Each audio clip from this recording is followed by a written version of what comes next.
If President Trump's inauguration speech was just a list of everybody he's firing, that would be cool with me, man. I think that'd probably be one of the best inauguration speeches ever. We are less than a week away, just days away from Liberation Day on January 20th. Can't say Independence Day. Independence Day is already its own thing. So, Liberation Day. And buckle up, baby. It's going to be a bumpy ride. It's going to be fun. There's going to be good times. But it's going to be a bumpy ride because the establishment, the deep state, all this, the barons of D.C., they're in their death throes. And that's when people get really dangerous, when there's no way out. There's nothing left for them to lose. And everything happens for a reason. If Trump had been reelected, if the election hadn't been stolen in 2020, we might be looking at President Pence, or, being the weenie that he is, him being another Mitt Romney or John McCain and just throwing the election, and we might be having a Democrat now.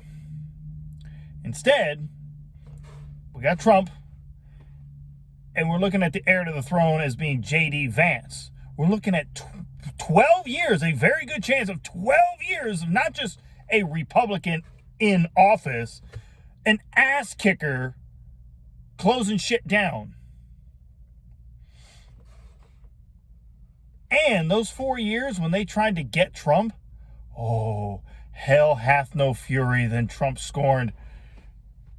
Trump was going along, doing his thing, kind of fucking shit up in his first term, in a good way. Things that needed to be fucked up. But he kind of saw the light, like what he was up against. And then they cheated him out of an election. They tried to jail him. They tried to bankrupt him. They tried to kick him off the ballot. And boy, oh boy. Now these next 4 years, I mean, just, compare it to what a second term would have been, just continuous.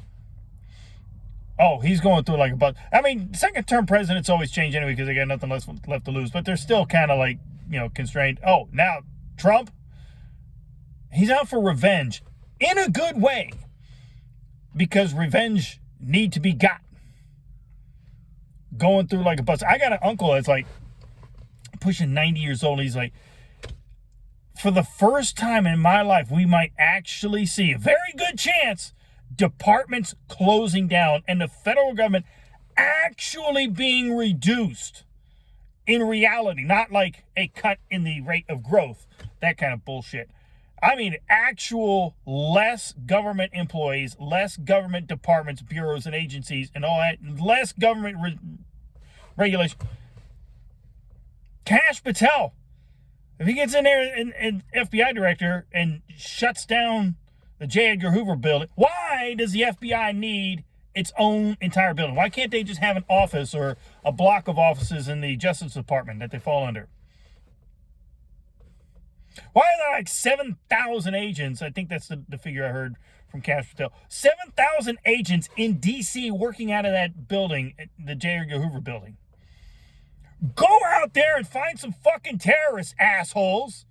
Stop trying to bust down the door of your political opponents or somebody who's praying across the street of an abortion clinic or fathers raising their objections at school board meetings.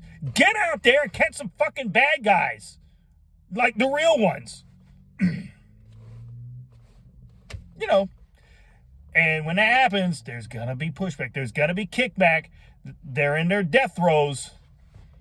Like, I think I heard some figure about half the federal employees are going to try and, obstruct Trump. Well, that seems like a self-solving issue. Fire them.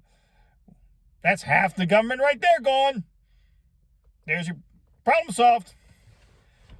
Yeah. And expect let's put it this way. There's a very good chance that there'd be a terrorist event of some sort, because during Biden, they got in here. And now they're going to be on the hunt to find them and throw them the fuck out. So before that happens, there's a good chance that these terrorist cells get activated and do some damage. But we got the right guy in charge now. So I have high confidence in this. High confidence.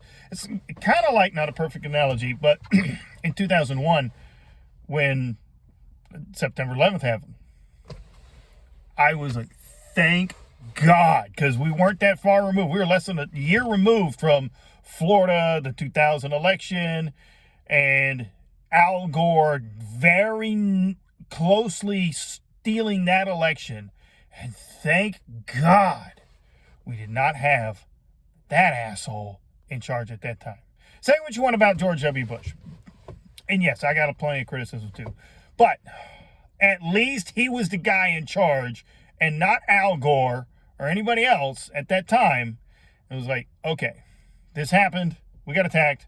But I have high confidence in the administration that we have now at that time to do what needs to be done, to do the right thing and start kicking somebody's ass. So kind of the same thing now.